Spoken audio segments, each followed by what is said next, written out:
Après avoir fait ses preuves dans d'autres régions du Sénégal dans l'accompagnement notamment des agriculteurs, Enda Pronat arrive enfin en Casamance, précisément dans l'arrondissement de Kataba 1, pour aider les populations des communes de Kafountine et Kataba 1 à renforcer leur résilience face aux effets du changement climatique à travers le projet dénommé Action climatique féministe en Afrique de l'Ouest. Compte tenu de tous ces bouleversements, aujourd'hui, on voit les manifestations et les couches les plus vulnérables également, on note les femmes, les jeunes, donc qui développent pas mal d'activités autour des aires marines protégées ou bien des réserves naturelles communautaires. Et le projet cible essentiellement les zones côtières, donc insulaires, qui sont des zones vraiment très touchées par les changements climatiques. Et le projet en question va beaucoup amplifier en tout cas les réponses communautaires pour mieux s'adapter au changement climatique.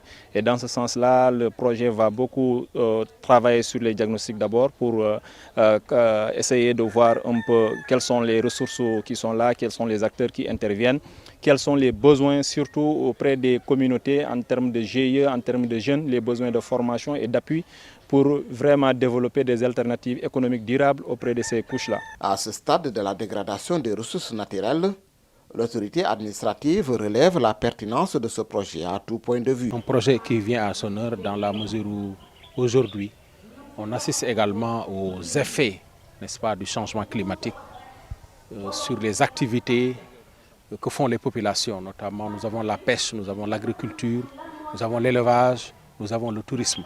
Et le constat que nous avons fait, il est amer, c'est que ces activités également tendent à disparaître. N'est-ce pas, les femmes qui s'activent dans le cadre de la transformation des produits halieutiques souffrent parce qu'également elles sont confrontées à des problèmes. Nous avons également l'avancée de la mer qui induit également comme conséquence la rareté de la ressource halieutique. C'est le lieu également de lancer un appel aux jeunes pour leur faire comprendre également qu'ils peuvent réussir ici dans le terroir. Mais il faut également qu'ils comprennent que pour cela, également, ils ont besoin certes d'une formation, d'un renforcement. Et ce projet-là est venu, n'est-ce pas, pour leur donner ce coup de main-là. C'est en synergie avec les dynamiques locales que Enda Pronat va dérouler ce projet pour atteindre les objectifs escomptés. Et c'est tout le sens de la journée de lancement organisée à Kafountine. Pour déjà dans un premier temps avoir une compréhension commune du projet, de voir les possibilités, comment développer des synergies avec les acteurs déjà qui sont là et quelles sont les initiatives développées sur lesquelles aujourd'hui Enda pourrait s'intégrer. Les femmes, principales cibles à côté des jeunes, se retrouvent bien dans ce projet à cause de toutes les contraintes qui plombent leurs activités de développement. Les femmes rencontrent beaucoup de difficultés. Au début, auparavant, avant que tout ça n'arrive, au moins pour ceux qui font la transformation des produits halieutiques, le produit n'était pas très rare comme ça. Ce n'était pas difficile d'avoir du poisson pour le fumage ou pour le séchage. Mais aujourd'hui, on voit que le village surtout de Kafountine est menacé par l'érosion côtière. La rareté des produits halieutiques rend difficile le travail et ça coûte aussi cher. Pour acheter du poisson, la transformer et le revendre, c'est un peu difficile. Donc, c'est tout à fait des problèmes pour ces femmes à trouver des produits. Des fois, il reste 3 mois, surtout ce lift pour avoir le produit à transformer.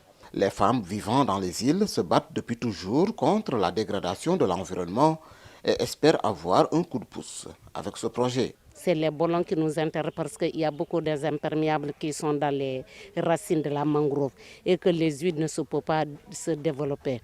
Il y a beaucoup de semences sur les il y a beaucoup de saleté sur les ballons. Oui. Oui, il faut nettoyer. Oui, ça nécessite beaucoup de moyens. Oui. Les jeunes et les femmes seront accompagnés dans leurs activités génératrices de revenus tout au long de ce projet qui va durer 3 ans avec pas moins d'1,74 milliard de francs CFA qui seront injectés dans la formation des acteurs locaux et à l'équipement, entre autres investissements.